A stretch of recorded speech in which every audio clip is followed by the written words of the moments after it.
Last night I saw Drake perform live in Manchester, and as expected, it was one of the best shows I've seen in a long time. The energy was unreal, but as a producer, I couldn't just sit back and enjoy the show. I had to analyze every beat and see which ones really got the crowd hyped. And it got me thinking, what is it about Drake's beats that hit hard and make people jump out the seats? So in this video, I'm gonna break it all down and show you how to make Drake style beats that go crazy. From melodies to drums to mixing and arrangement. If you wanna make hits that move people, this one's for you. So let's get straight into it. So when I was watching Drake, some of the songs that first got everyone hyped were tracks like Non-Stop,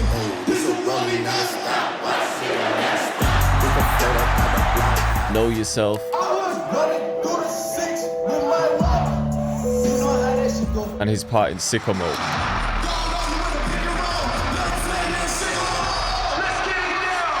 And if you've seen the teasers for his upcoming project Iceman, most people in the comments are getting hype about the last track. And honestly, I thought BPM would play a huge part in getting people hype, but those tracks range from around 114 to 155, but I think a safe bet would be going from around 130 to 160. It's just on the faster end compared to his slow melodic stuff, so we could start at 130. And although the BPM varies, they all have something in common. They're minimal but powerful. They all leave room for his vocals, and even producers like Boy Wonder have said that Drake has specifically asked them to remove a lot of instruments from tracks. So we want to make something that's simple but not basic, and I'll show you how. I'm going to be using a plugin called Freak 2 by Des Wright, who's a Grammy award-winning producer that's gone platinum 30 times. He's worked with literally the best artists in the game, everyone from Drake and Kendrick Lamar to Travis Scott and Kanye West. His catalog is just insane because his sound is insane, and a lot of people know him for the use of his synths. So he released this plugin because he wanted to capture the raw sound of vintage synths but have everything in the software version. This whole interface just looks so sick as well, but even just by looking at the presets, you can see he's made sounds using classic synths like the Juno, Chroma, the CS60, Memory Moog, the Mini Moog, and the list goes on. And this is going to be perfect for the style of beat I want to make because a lot of Drake's beats do have synths. Alright, so we're just going to test out a few. And if you look, we can actually blend two presets and then control the blend from here. You know what we could do? We could just hit randomize, and this will randomize everything, so it's like creating new sounds.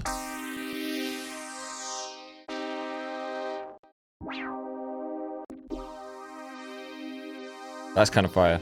Let's stick with some pads for the first one though. We'll use the C60 for the first one. We could blend that with something from the Prophet maybe. That's kind of hard. Let's bring this exciter up. This is a combination of effects. Yeah, about there.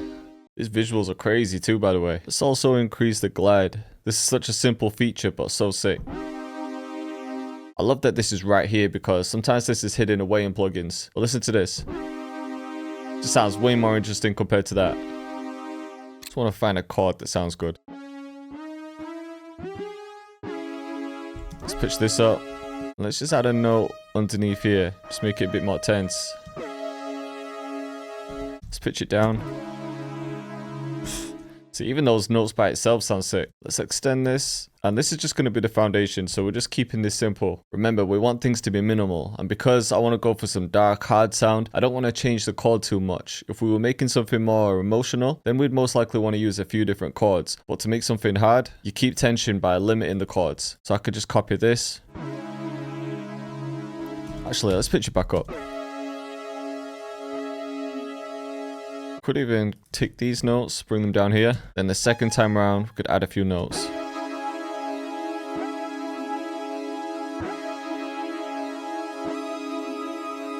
Alright, let's clone contacts. I'm going to use that same plugin to come up with count melody. Let's look for a lead. Hit randomize. Let's just find something unique for this one.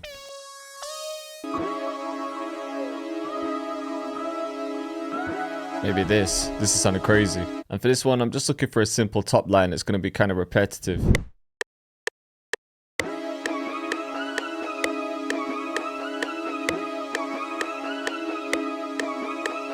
I think we'll find a different preset though. That's kind of hard. Let's run with this.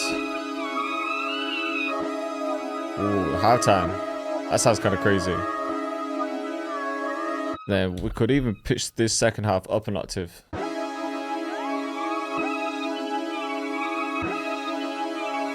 Just for some weird sounds. Let's clone that again. In this next one, I want to find some type of simple key. Well, I'm feeling this preset. What if we turned on the app? And then we could copy this chord in, but maybe not all of it.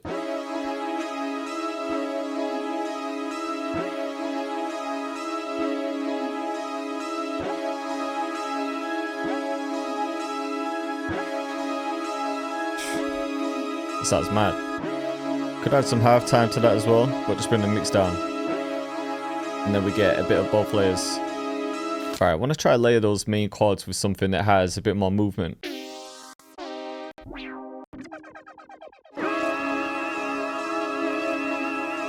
That's kind of hard. Oh, this one. That sounds hard. So that preset just sounded like this. So even just by hitting that randomize, we've got a really unique sound. Bring up the drive. Turn the effects on too. Then I think with these ones, I'm just going to filter them a bit. That's a hard preset though.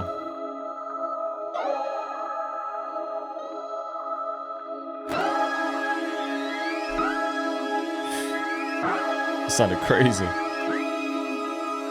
I think it needs something in the low end. What if we just pitch these keys down? So these four sound sick together.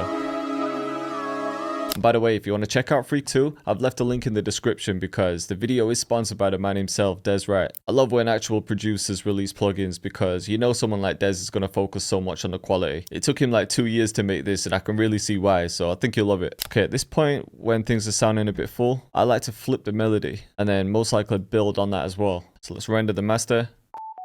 I say this a lot, but you can really create some unique textures by rendering your MIDI to audio. For example, we could try and stretch this, pitch it up, see what it sounds like reversed.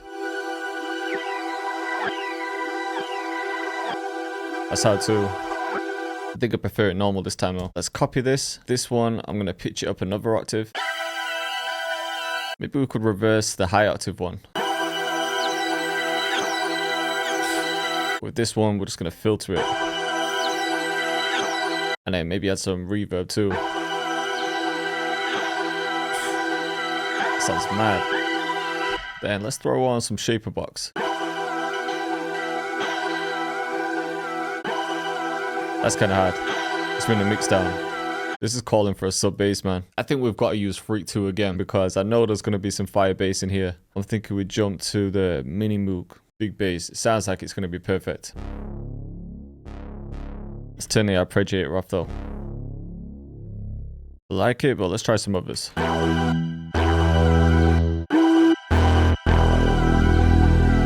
This one's hard. Good run with this. Let's turn the drive up though. There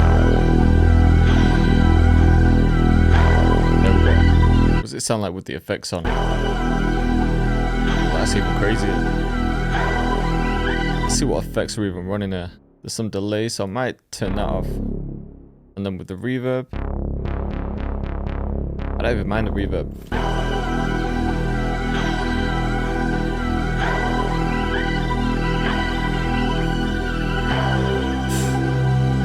This bass is crazy. Then we'll throw on some decapitator. I'm just gonna add some halftime to the main melody too. And this will just give it that low end I was looking for. Alright, so now it's sounding nice and full. I was about to add drums, but now I'm just hearing a fast start just to include in a couple moments.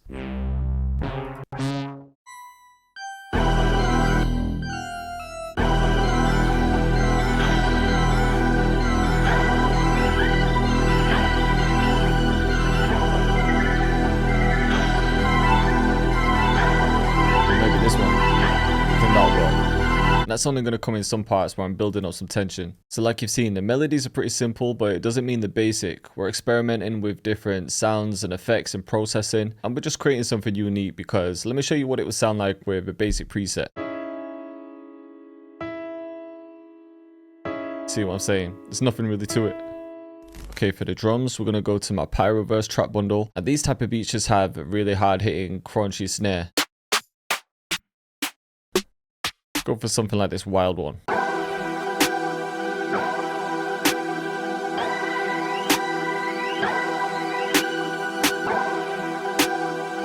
There we go. Just gonna keep this pattern simple. Okay, let's grab a hat and we'll fill each 2-step. Yeah, even that first one. Let's actually speed this up a bit. Let's go like 138. And honestly, with the drums, you can keep these simple too. If you want to learn how to make crazy drum patterns, then watch some of my other trap tutorials. But with this one, we're just thinking about Drake style.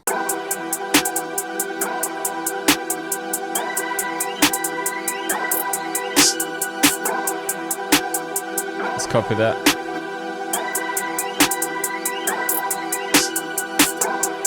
Yeah, let's go with this hat instead. Look how simple the pattern is. The 8 weights. Let's go for something kind of long. Actually, there's one in the Sacred Trap Suite that might work, called Goliath.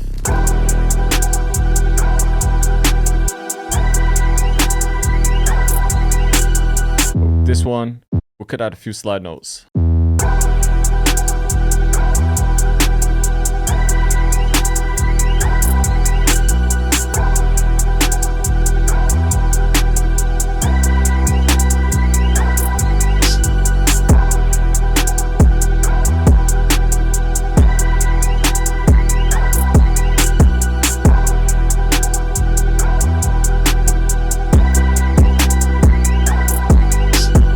If you wanted more impact, we could sidechain the kick to the 8 weight. It's not something I do all the time, but sometimes I like that pulsing effect it gives.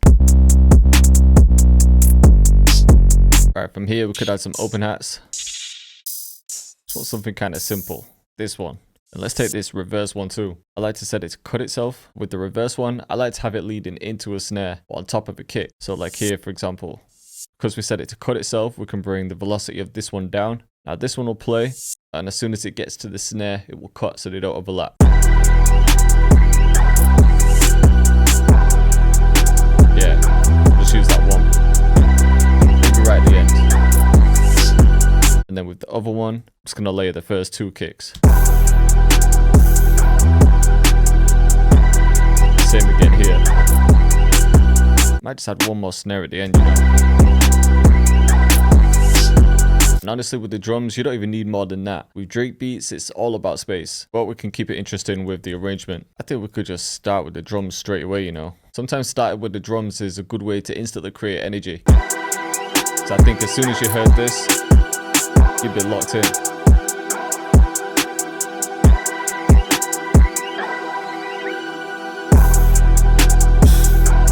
Yeah, this beat sounded crazy. Let's copy this over. Let's switch up the 8 weight. Maybe just pitch this up an octave. Yeah, might be all it needs. Same again here. Let's cut the drums as well. Then when it gets to this part, we can have the sub bass come in. So we'll have another section like this. The same thing with this bass. The first half we can have that down. Something like this.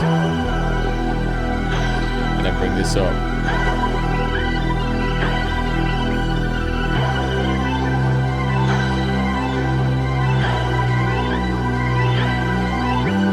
What we could try is making this one unique, pitching this up an octave.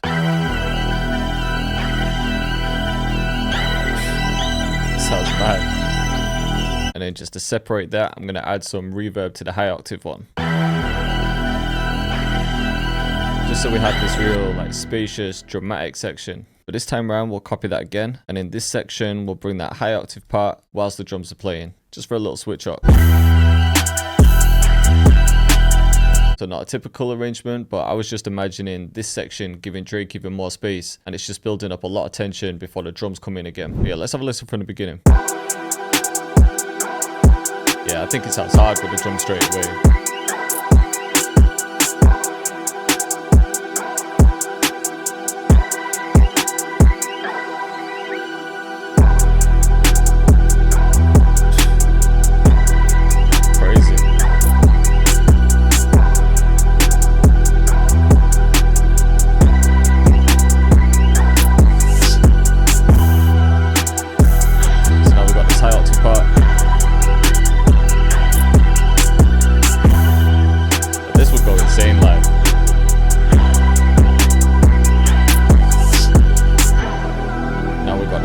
Melodies.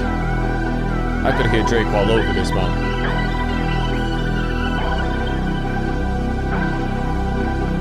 Now we've got the high octave again. So I hope you guys are feeling this. If you want to check out Free 2, the link's in the description. Huge shout out to Des Wright. Or for more videos just like it, just click up here.